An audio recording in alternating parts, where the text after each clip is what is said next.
સુરતમાં આખરે 24 કલાક બાદ બાળકનો મૃતદેહ મળી આવ્યો છે। સુરતનો કેદાર હારી જિંદગીનો જંગ હારી ગયો છે। સુરતનો જે કેદાર છે તે હવે જિંદગીની જંગ હારી ગયો છે અને 24 કલાક બાદ તેનો મૃતદેહ મળી આવ્યો છે। 24 કલાક બાદ ગટરમાંથી આ મૃતદેહ બાળકનો મળી આવ્યો છે। સુરતના વરિયાવમાં બાળકનું મૃતદેહ મળી આવ્યો છે। 2 વર્ષનો કેદાર ગઈકાલે ગટરમાં પડી ગયો હતો। એ પરિવારજનો એ બાળકની રાહ જોઈ રહ્યા હતા કે ક્યારે તેમને તેમનું બાળક પરત મળી આવે, પરંતુ આખરે આ બાળકે પોતાનો જે અંતિમ શ્વાસ છે તે લઈ લીધો છે અને પોતાનો જે મૃતદેહ છે બાળકનો તે હવે બહાર કાઢવામાં આવ્યો છે। સતત કેટલાય કલાકોથી તંત્ર દ્વારા ભારે જહેમત બાદ આખરે આ બાળકનો મૃતદેહ બહાર કાઢવામાં આવ્યો છે। બાળકે આખરે પોતાનો અંતિમ શ્વાસ લીધો અને જે પરિવારજનો પોતાના બાળકની રાહ જોઈ રહ્યા હતા એ બાળક હવે તેમને મળ્યું નથી। એ બાળકમાં હવે જીવ નથી રહ્યો અને સવાલ એ તંત્રને લઈને થઈ રહ્યા છે, કારણ કે ગટરનું ઢાંકણું ખુલ્લું હતું અને બાળક તેમાં ખાબક્યો હતો। સંવાદદાતા કીર્તેશ અમારી સાથે જોડાઈ ગયા છે। કીર્તેશ, આખરે બાળકે પોતાનો જીવ ગુમાવ્યો છે, કયા પ્રકારની પરિસ્થિતિ છે હાલ ત્યાં આગળ? બિલકુલ, જે પ્રકારે ગઈકાલે મોડી સાંજે 5 વાગે બાળક વરિયાવ ખાતેના એક ડ્રેનેજનું ઢાંકણું ખુલ્લું રહી જતા પડી ગયો હતો અને ત્યારબાદ તેને શોધવાની શોધખોળ શરૂ કરી હતી ફાયર વિભાગે અને ખાસ કરીને બાળકને શોધવા માટે બપોર બાદ એનડીઆરએફની ટીમને બોલાવવામાં આવી હતી। પણ કહી શકાય છે કે ઘટના સ્થળથી 1 કિલોમીટર દૂર આવેલા પમ્પિંગ સ્ટેશનના જે ટાંકી છે એ ટાંકીમાં બપોરના સમયથી ફાયર વિભાગને અંદાજ હતો કે અહીંથી બોડી મળી આવશે, જેને લઈને ત્યાંનો પાણીનો સપ્લાય બંધ કરી દેવામાં આવ્યો હતો। પ્રેશર મારીને જે ડ્રેનેજો છે તેને સાફ કરવાની કામગીરી શરૂ કરી હતી અને કમ્પ્લીટ 24 કલાક બાદ બાળકનો મૃતદેહ મળી આવ્યો છે।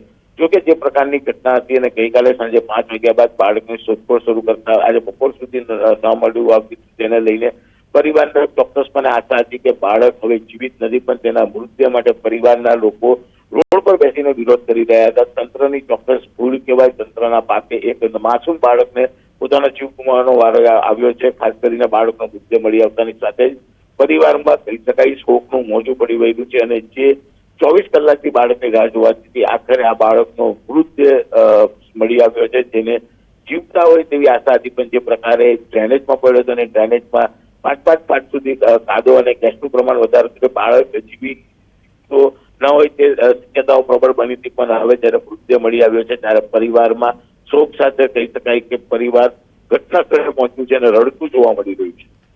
કીર્તેશ, હવે તંત્ર સાંત્વના પાઠવશે। તંત્ર હવે તમામ જગ્યાના ગટરના ઢાંકણા ચેક કરશે અને બંધ કરવાની કામગીરી કરશે, કારણ કે બાળકે જીવ ગુમાવ્યો છે। શું તંત્ર અત્યાર સુધી રાહ જોઈને બેઠું હતું કે કોઈનો જીવ જાય અને પછી કામગીરી થાય? બિલકુલ ચોક્કસ તંત્રની બે જવાબદારી છે, કારણ કે સ્ટોર્મ ડ્રેનેજનું ઢાંકણું જયારે તૂટી જાય છે ત્યારે તાત્કાલિક બીજું ઢાંકણું બેસાડવું એ તંત્રની જવાબદારી છે। પણ સુરત શહેરનો વ્યાપ એટલો મોટો છે ત્યારે દરેક વિસ્તારમાં અધિકારીઓની નિમણૂક કરવામાં આવી છે। સમગ્ર ઘટનામાં અધિકારીની બે જવાબદારી છે। અધિકારી અને સુપરવાઇઝરો વિસ્તારમાં રાઉન્ડ મારતા હોય તેમને આ તૂટેલું ઢાંકણું કેમ નહીં દેખાયું, કારણ કે વિસ્તાર ડેવલપ થતો વિસ્તાર છે એટલે છાસવારે ભારે વાહનોને લઈને ડ્રેનેજના ઢાંકણા તૂટી જતા હોય છે, અથવા તો કેટલાક અસામાજિક તત્વો દ્વારા ઢાંકણાની ચોરી કરવામાં આવતી હોય છે, જેને લઈને મહાનગરપાલિકાઓએ સ્પેશિયલ કર્મચારીઓની નિમણૂક કરી છે। તેઓએ સતત પેટ્રોલિંગ કરીને આ તમામ વસ્તુનું ધ્યાન આપવું જોઈએ, પણ અધિકારીઓ પેટ્રોલિંગ કરતા નથી, જેને લઈને ઢાંકણા તોડાયા બાદ આવી ઘટના બને છે ત્યારે તંત્રને ભાન થાય છે કે ભાઈ ભૂલ થઈ ગઈ છે। પણ જો કે આ ભૂલમાં એક માસૂમે પોતાનો જીવ ગુમાવવાની વારી આવી છે, એક પરિવારે પોતાનો લાડવાયો ગુમાવવાની વારી આવી છે, એટલે કે ચોક્કસ તંત્રની બે જવાબદારી છે। પણ આ બે જવાબદારીમાં અધિકારીઓની જવાબદારી સૌથી મોટી બે જવાબદારી છે, જેને લઈને એક બાળકે જીવ ગુમાવવો પડ્યો છે। કીર્તેશ, આપ સુરત વિસ્તારથી અવગત છો। સુરત વિસ્તારમાં એ કયા એવા વિસ્તારો કે જ્યાં પ્રકારના ગટરના ઢાંકણા ખુલ્લા હશે, આ સિવાય રસ્તા પર ખાડાઓ કેટલા હશે કે જ્યાં આગળ બેરિકેડ મૂકવામાં નહીં આવ્યા હોય, એટલે આ પ્રકારની પરિસ્થિતિ સુરતમાં ક્યાં ક્યાં જોવા મળતી હોય છે? બિલકુલ, અધિકારીઓ ઓફિસમાં અને સત્તાધીશો ચેમ્બરમાં બેસીને ઓર્ડર કરતા હોય છે। નીચલા લેવલ પર કામ કરતા કર્મચારીઓ અને અધિકારીઓની બે જવાબદારી સામે આવતી હોય છે। કોઈ પણ જગ્યાએ ખાડા હોય છે ત્યાં બેરિકેડ મારવામાં નથી આવતી। સુરતનો પાલ વિસ્તાર પકડી લો, સુરતનો વેસુ વિસ્તાર છે, વીઆઈપી વિસ્તાર છે, ખાસ કરીને વરિયાવ વિસ્તાર છે અને કાપોદ્રા સરખામણાનો વિસ્તાર છે કે જે નવા ડેવલપ થતા વિસ્તારો છે। આ વિસ્તારોમાં સ્ટોર્મ ડ્રેનેજનું કામ ચાલી રહ્યું છે, પાણીની પાઇપલાઇનનું કામ ચાલી રહ્યું છે, એટલે કે ખાડા બી છે અને ડ્રેનેજના ઢાંકણા બી ખુલ્લા જોવા મળે છે। પણ ચોક્કસપણે અધિકારીઓ દ્વારા આદેશ કરવામાં આવે છે, જે ખર્ચા થયા હોય તેના બિલ પાસ કરવામાં આવે છે, પણ નીચલા લેવલ પર જે ગ્રાઉન્ડ ઉપર કામ કરતા હોય છે તે અધિકારીઓની બેજવાબદારી હોય છે, અને બેજવાબદારીને લઈને આવી ઘટના બને છે. અત્યાર સુધી સાંભળ્યું હશે કે નાના બાળકો કહી શકાય કે બોરવેલમાં પડી જતા હોય ને તેને શોધવા માટે ઓપરેશન કરવામાં આવતું, એનડીઆરએફની ટીમ બોલાવવામાં આવતી હોય છે. પણ સુરતની આ એક ઘટના કે સ્ટોર્મ ડ્રેનેજ એટલે કે ગટરમાં પડી ગયેલા બાળકને શોધવા માટે એનડીઆરએફની ટીમ બોલાવવામાં આવી અને 24 કલાક બાદ બાળક મળી આવ્યું છે, પણ તે પણ મૃત હાલતમાં. કીર્તેશ, આ 2 વર્ષનું માસૂમ બાળક હજુ તો પાપા પગલે ચાલતા શીખ્યું હશે અને તંત્રના પાપે એણે પોતાનો જીવ ગુમાવી દીધો છે. હવે આના માટે જવાબદાર કોણ અને ઠોસ કાર્યવાહી કેવી રીતે કરવામાં આવશે? બિલકુલ, ઘટના ખૂબ જ દુઃખનીય ઘટના છે અને ઘટનાના પડઘા સમગ્ર શહેરમાં પડ્યા છે. પરિવાર રસ્તા પર બેસીને આક્રોશ ઠાલવી રહ્યું હતું, એટલે ચોક્કસપણે આમાં ગુનો દાખલ થશે, આરોપીઓની શોધખોળ શરૂ કરશે. પણ સરકારી તંત્રમાં કોઈ પણ ગુનો બને છે ત્યારે મોટા અધિકારીઓને બચાવી લેવામાં આવે છે અને નીચલા અધિકારીઓને આમાં ભોગ લેવામાં આવતો હોય છે. સુરતની ઘટના લઈ લો, બરોડા લઈ લો કે રાજકોટ લઈ લો, જ્યારે મોટી ઘટનાઓ બનતી હોય છે ત્યારે તંત્રની બેજવાબદારી હોય છે, પણ આ તંત્રની બેજવાબદારીમાં નીચલા લેવલના કર્મચારીનો જ મોરો થતો હોય છે. ખરેખર તો આ તમામ કામગીરી માટે તમામ અધિકારી ઉપર ઝોનલ અધિકારી આપને રોકવા માંગીશ. અસલમ સાયકલવાલા વિપક્ષ નેતા અમારી સાથે જોડાઈ ગયા છે. અસલમભાઈ, સૌથી પહેલા તો આપનું ન્યૂઝ 18 માં સ્વાગત છે. આખરે બાળકે પોતાનો જીવ ગુમાવી દીધો, તંત્રના પાપે બાળકનો જીવ ગયો. કામગીરી કયા પ્રકારે થવી જોઈએ? જે બાળકની ઘટના ઘટી ને બાળકની બોડી જે 24 કલાક બાદ મળી એ ખૂબ દુઃખદ છે. એના પરિવારને પ્રભુ સાંત્વન આપે, આપણે એવી પ્રાર્થના કરીએ. પરંતુ જે ઘટના ઘટે એના માટે સંપૂર્ણપણે જવાબદાર હોય તો ભારતીય જનતા પાર્ટીનું ભ્રષ્ટ અને બેદરકારી ભર્યું શાસન, અધિકારીઓની કામગીરીમાં લીપાપોતી અને અધિકારીઓ માત્ર પોતાના ભ્રષ્ટાચારમાં કે કમિશનમાં લીન. ઉચ્ચ અધિકારીઓ એથી ચેમ્બર છોડીને રોડ પર ઉતરતા નથી, જોતા નથી. ને આ ઘટના માટે નીચેનો બેલદાર કે સુપરવાઇઝર કે ટીએ નહીં, ટેકનિકલ આસિસ્ટન્ટને પણ હું તો કહું કે ઝોનલ અધિકારીઓને જવાબદાર ઠેરવવા જોઈએ. અને ભારતીય જનતા પાર્ટીના જે સુરત મહાનગરપાલિકામાં ગટર સમિતિના ચેરમેન છે એની નૈતિક જવાબદારી, નિષ્ફળતાની જવાબદારી સ્વીકારવી જોઈએ.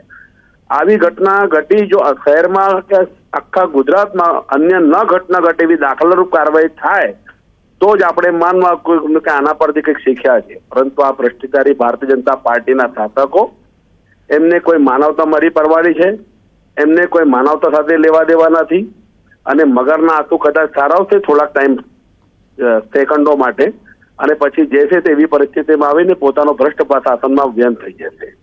અસલમભાઈ, આપણે અગાઉ પણ એવી ઘટના જોઈ હતી કે ચોમાસામાં બાળકી ગટરમાં ખાબકી અને આખરે કલાકો બાદ તેનો પણ મૃતદેહ બહાર કાઢવામાં આવ્યો હતો. આ બીજું બાળક કે જે ગટરમાં ખાબક્યું અને તેનો પણ મૃતદેહ બહાર કાઢવામાં આવ્યો. એટલે શું આપણે એની જ રાહ જોઈને બેઠા છીએ? કહું કે આ બાળક જે છે સ્ટોર્મ ડેમેજ માંથી મળ્યો.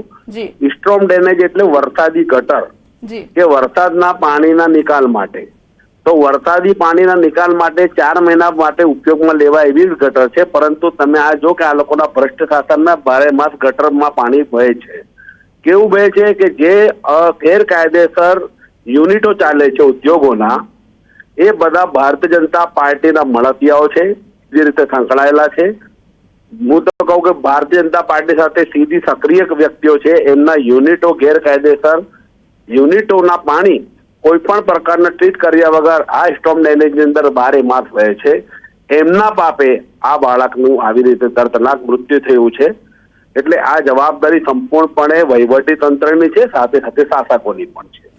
અસલમભાઈ, હવે પછીની કાર્યવાહી શું રહેશે તંત્રની? આપને લાગી રહ્યું છે કે તંત્ર હવે તમામ સ્થળના એ ઢાંકણા પણ ચકાસશે અને બંધ પણ કરશે? અમે તો કહીએ છીએ કે કાર્યવાહીમાં કોઈ લીપાપોતી ના થાય અને નિષ્પક્ષ ને તટસ્થ રીતે બેલદાર કે સુપરવાઇઝર નહીં પણ ઉચ્ચ અધિકારી ઓફિસમાં બેઠેલો જે છે એસી ચેમ્બરમાં, એની સામે પણ કાર્યવાહી થવી જોઈએ. અને હું તો કહું છું કે ભાજપ શાસકોમાં જો થોડી ઘણી નૈતિકતા હોય તો એના ગટર સમિતિના ચેરમેનને પણ હાંકી કાઢવું જોઈએ એના પદ પરથી.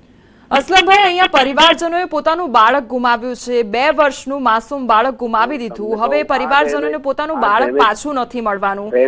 ડ્રેનેજ બાબતે એટલો ગેરવહીવટ છે કે ચૂંટાયેલા જનપ્રતિનિધિ આજથી 5 મહિના પહેલા સામૂહિક રજૂઆતો કરી હતી, પરંતુ મ્યુનિસિપલ કમિશનર શાલિનીબેન અગ્રવાલે પણ આ ભ્રષ્ટાચારોને છાવરવા થયો બીજું કઈ કામ કર્યું નથી. જી અસલમભાઈ, આપ અમારી સાથે